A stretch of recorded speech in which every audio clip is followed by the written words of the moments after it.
This is where you're taking me for my 70th birthday, this cheap hole in the wall, my mother-in-law Margaret announced loudly enough for the entire restaurant to hear, her voice dripping with the particular contempt she reserved for anything connected to me. I told David we should have gone to the country club, but no, his wife insisted on this dump. Look at these tablecloths. Look at these chairs. My book club wouldn't be caught dead here.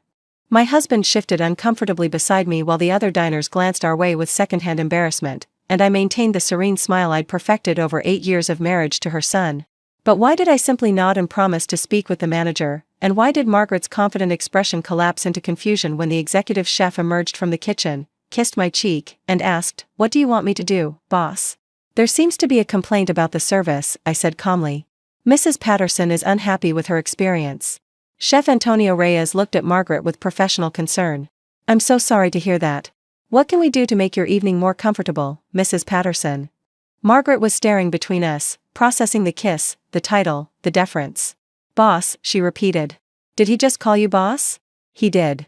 I gestured to the elegant dining room around us, the subtle lighting, the carefully curated artwork, the tables spaced for intimate conversation. "Welcome to Luminera, Margaret. My restaurant.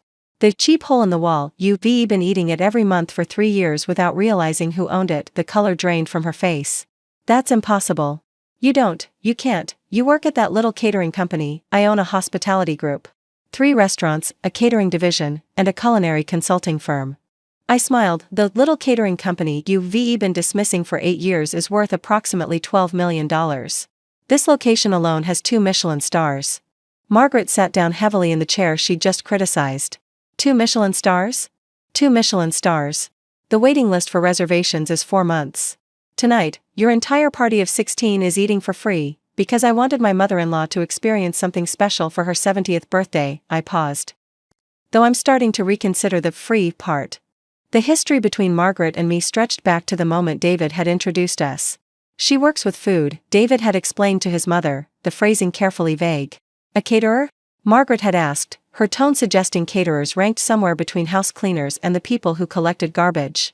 "Something like that." The conversation had established the dynamic that would persist for 8 years. Margaret had decided I was beneath her son, a working-class girl with a service industry job, unworthy of joining the Patterson family of lawyers and physicians. I hadn't corrected her misconception. Partly because David and I had agreed to keep my business separate from family politics. Partly because Margaret's disapproval was so comprehensive that accurate information wouldn't have changed it. Partly because, if I was being honest, watching her unknowingly enjoy my restaurants for years had its own satisfaction. Luminera had been my second restaurant, opened 5 years into our marriage. The first, a small farm-to-table concept called Harvest, had established my reputation in the local food scene. When it received critical acclaim and began generating substantial profit, I'd expanded into fine dining with Luminera. The restaurant had been an immediate success, innovative tasting menus, locally sourced ingredients, a wine program that attracted serious collectors. Within 2 years, we'd earned our first Michelin star. The second had followed 18 months later. Throughout this success, Margaret had remained oblivious. She'd eaten at Luminera 7 times that I knew of, always for book club dinners or ladies' lunches. She'd praised the food, the service, the atmosphere, while simultaneously disparaging my career to anyone who would listen. "My daughter-in-law works in food service," she'd tell her friends with condescending pity. "She caters events. It's fine for some people, I suppose." Those friends had often eaten at my restaurants without making the connection. The culinary world and Margaret's social world overlapped without her awareness. Until tonight. David had known about the revelation I'd planned. "Are you sure about this?" he'd asked when I'd proposed hosting Margaret's birthday at Luminera. "She's been insulting my career for 8 years. She's been eating at my restaurants without acknowledging their quality because acknowledging it would mean acknowledging me. Tonight, she'll have to face what she's been dismissing. She'll be humiliated. She's spent 8 years humiliating me. A single evening of realization seems proportionate.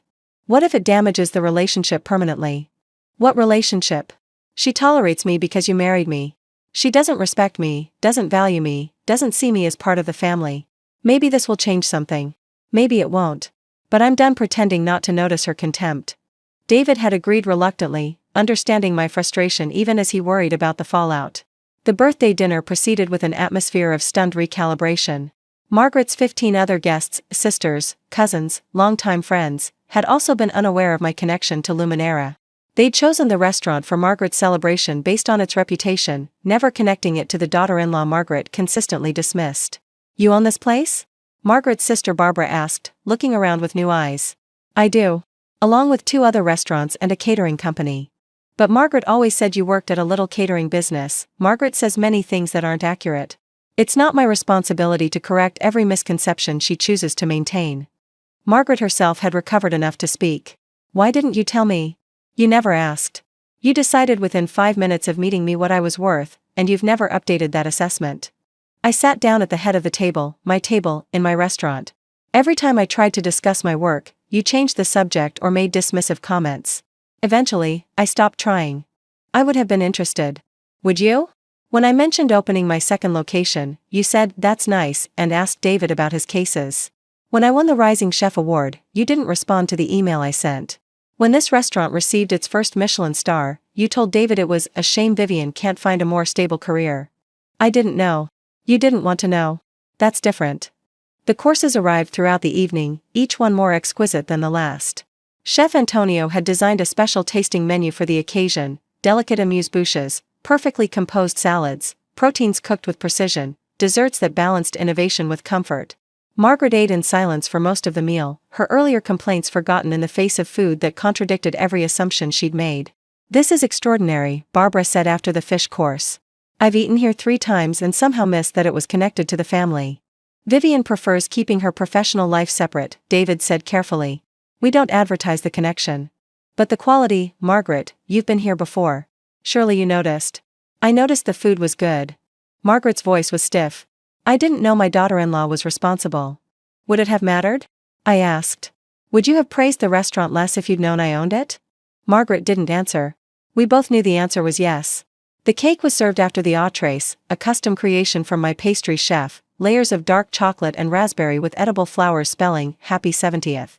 "This is too beautiful to eat," one of Margaret's friends commented. "Elena spent 6 hours on it," I said. "She'll be disappointed if you don't destroy it completely." The attempt at levity fell flat with Margaret, though her friends chuckled politely. "I'd like to propose a toast," I said, raising my glass. "To Margaret, on her 70th birthday. May this next decade bring clarity, about family, about value, about the people who've been quietly building something meaningful while being dismissed as unworthy." The words were pointed enough to register without being openly hostile. Margaret's friends shifted uncomfortably. David gave me a warning look. To Margaret, the table echoed uncertainly. After dinner, Margaret asked to speak with me privately. We stepped onto the restaurant's small patio, where carefully maintained plants created an urban garden atmosphere. "You planned this," she said. "This whole evening was designed to humiliate me. I planned a beautiful birthday dinner at one of the city's best restaurants.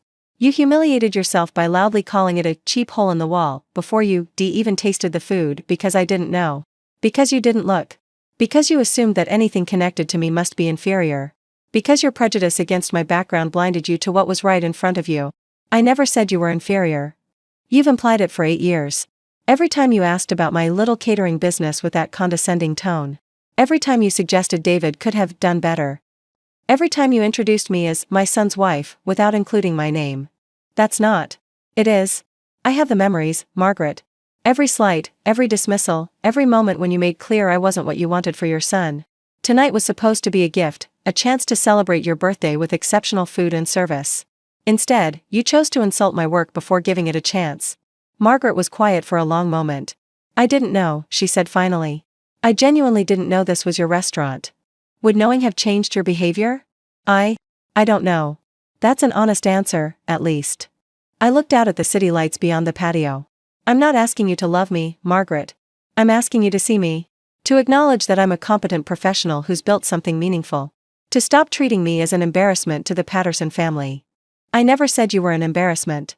You called my restaurant a cheap hole in the wall in front of your entire guest list.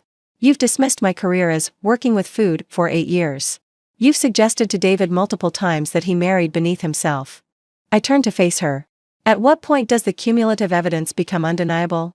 The conversation didn't resolve anything immediately. Margaret wasn't capable of instant transformation, too many years of assumptions, too much pride invested in her version of reality. But something had cracked. The certainty she'd maintained about my inadequacy had collided with evidence she couldn't dismiss. "I need time to process this," she said finally. "Take all the time you need. I'm not going anywhere." Neither is my restaurant, my company, or my marriage to your son. I didn't mean to hurt you. Intent and impact are different things. You may not have meant to spend 8 years making me feel unwelcome in your family. But you did. Meaning to or not doesn't erase the effect. We returned to the table separately, Margaret needing a moment to compose herself, me needing a moment to release the tension I'd been carrying. The birthday dinner ended more quietly than it had begun. Margaret's friends seemed uncertain how to navigate the revelation, praising the food while side-eyeing the family drama they witnessed. Some approached me privately to express appreciation for the meal, carefully avoiding commentary on the larger situation. This was lovely, Barbara told me as she left. I'm sorry for what Margaret said earlier. She doesn't always think before she speaks. She thinks plenty. She just doesn't filter her thoughts when she believes she's superior. Barbara winced but didn't disagree. David and I drove home in contemplative silence. That was intense, he finally said.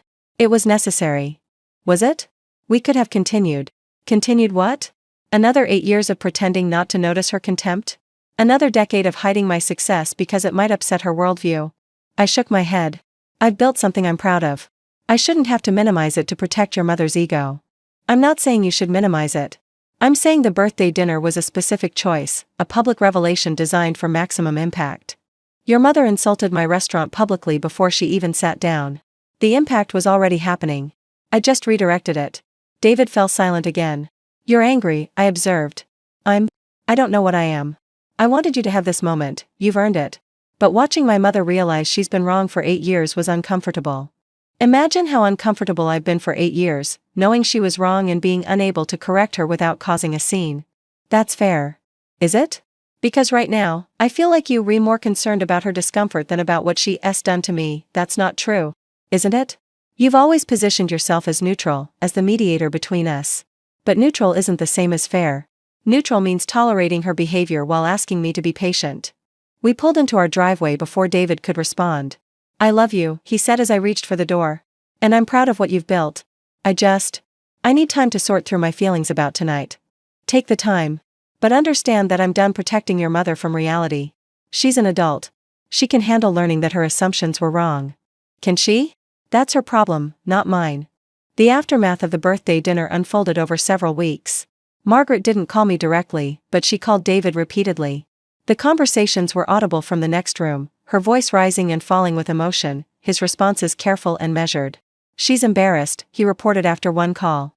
She says she feels like everyone was laughing at her. No one laughed at her. People were surprised, maybe uncomfortable, but no one mocked her. She says it felt like mockery. Her feelings about what happened and what actually happened are different things. I can't control her interpretations. The first direct contact came 3 weeks later. Margaret invited me to lunch, not at Luminera, but at the country club she'd originally wanted for her birthday. The symbolism was obvious, she was reasserting control over the territory, choosing ground where she felt comfortable. I accepted anyway. The country club dining room was exactly as I'd expected, traditional to the point of dated, competent but uninspired food, wait staff who'd been there for decades. It was the kind of establishment that valued familiarity over innovation. I've been doing a lot of thinking, Margaret said after we'd ordered. And I owe you an apology. Not just for the birthday dinner, for years of assumptions I shouldn't have made. What assumptions specifically? That you weren't good enough for David. That your career was somehow less valid than traditional professions. That you didn't belong in our family. What changed your mind? Seeing your restaurant. Eating the food. Watching how your staff looked at you, with respect, with loyalty. Realizing that the little catering business I'd been dismissing is actually a successful enterprise that employs dozens of people. All of that was true before you saw it. I told you about achievements over the years. You chose not to believe me. I know. I'm not making excuses. I'm explaining what finally penetrated my stubbornness. The apology was more comprehensive than I'd expected. Margaret walked through specific incidents, times she'd been dismissive, comments she'd made, ways she'd treated me as less than her biological daughters. She acknowledged the pattern, took responsibility for it, and expressed genuine remorse. I can't undo 8 years, she said. But I'd like to do better going forward. If you'll let me. What does better look like to you? Asking about your work and actually listening. Treating you as an equal member of the family. Acknowledging your achievements to my friends instead of minimizing them. That sounds like a significant change. It is. I've spent 70 years being set in my ways. Change is uncomfortable. She met my eyes. But my discomfort is less important than being fair to you. I considered her words carefully. Forgiveness wasn't something I could offer immediately, too many years of accumulated hurt, too much damage from sustained dismissal. But Margaret was trying, genuinely trying, and that deserved acknowledgement. I appreciate the apology. It's more than I expected. But trust takes time to rebuild. You've spent 8 years establishing one kind of relationship. Changing that won't happen overnight. I understand. I hope so. Because if this is just a performance, if you go back to the condescension the moment you re-comfortable again, it will be worse than if you never apologized at all. It's not a performance. Then prove it. Not today, not next week, but over months and years. Show me through actions that you actually see me as family. Margaret's transformation wasn't perfect. Old habits occasionally resurfaced, moments of condescension, reflexive assumptions that had to be caught and corrected. But she was trying. Genuinely, consistently trying. She visited Harvest, my original restaurant, and asked questions about how I'd started. She attended the opening of my third location and gave a toast to my talented daughter-in-law. She stopped introducing me as David's wife and started using my name. Your mother called today, I told David one evening. About what? She wanted recommendations for a catering company. One of her friends is planning an event. Did you give her your information? She asked specifically for someone else. Said she didn't want to create complicated family dynamics by hiring me. David raised an eyebrow. That seems backward. That's what I said. She told me she was trying to respect my professional boundaries, not assuming she could use our family relationship for business advantages. That's actually thoughtful. It is. I appreciated it. The first anniversary of the birthday dinner revelation passed without drama. Margaret's 71st birthday was celebrated at Harvest, my choice again, but this time without the confrontational undercurrents. She arrived knowing exactly what the restaurant was, who owned it, and why her daughter-in-law had built something worthy of celebration. Thank you for hosting this, she said as the evening wound down. Thank you for giving the food a fair chance this time. She laughed, a genuine sound, unburdened by the defensiveness that had characterized our earlier interactions. I deserved that. I was awful last year. You were. But you've been better since. That's what matters now. The relationship that emerged from the revelation wasn't the warm, close mother-daughter bond that some families achieve. We'd both carried too many years of baggage, accumulated too many hurts that couldn't be fully erased. But we'd built something functional, something respectful, something that no longer required me to minimize my success or pretend not to notice her contempt. Margaret had learned to see me, not as the inferior girl who'd married her son, but as a professional who'd built something meaningful.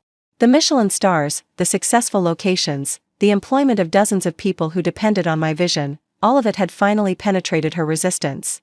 And I had learned to give her credit for changing, even if that change had required dramatic revelation to begin. Chef Antonio asked me once why I'd kept my ownership hidden from Margaret for so long. She needed to learn for herself, I said. If I'd told her directly, she would have dismissed it as exaggeration. Seeing it, experiencing the food, the service, the quality, forced her to confront reality. But you could have revealed it sooner. I could have. But sooner would have felt like bragging. Later felt like education. And the birthday dinner? That was revenge. I smiled slightly. Not proud revenge, maybe. But satisfying revenge. She'd spent 8 years calling my work inferior. Watching her realize she'd been eating at my cheap hole in the wall for 3 years and praising it, that was worth the wait. The hospitality group continued to grow. 2 more locations opened in the years following Margaret's revelation, a casual concept that made my cooking accessible to more people, and a rooftop venue that became the city's premier event space. Margaret attended both openings as an invited guest, not as an obligation. She brought friends, recommended the restaurants to her social circle, and took genuine pride in being associated with the success. My daughter-in-law owns this place, I'd overhear her telling people. Not my son's wife. Not someone who works with food. My daughter-in-law. Owner. Creator. Family. 8 years of dismissal hadn't been erased by one birthday dinner. But the dinner had created a rupture in Margaret's carefully maintained worldview, a crack through which reality could finally enter. The woman who'd spent years not seeing me had been forced to open her eyes. What she saw had surprised her. What she'd learned about herself had humbled her. And what came after, the apology, the effort, the gradual rebuilding, had created something better than what we'd had before. Not perfect. Not the warm relationship I'd wanted when I married David. But real. Honest. Built on mutual acknowledgement rather than sustained pretense.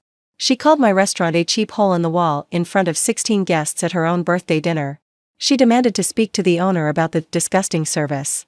When the chef came out and called me boss, when I revealed that I'd owned this 2 Michelin-star establishment for 3 years while she ate here unknowingly, when the daughter-in-law she dismissed as working with food turned out to be a $12 million hospitality entrepreneur, her world shifted. 8 years of assumptions collapsed in one evening.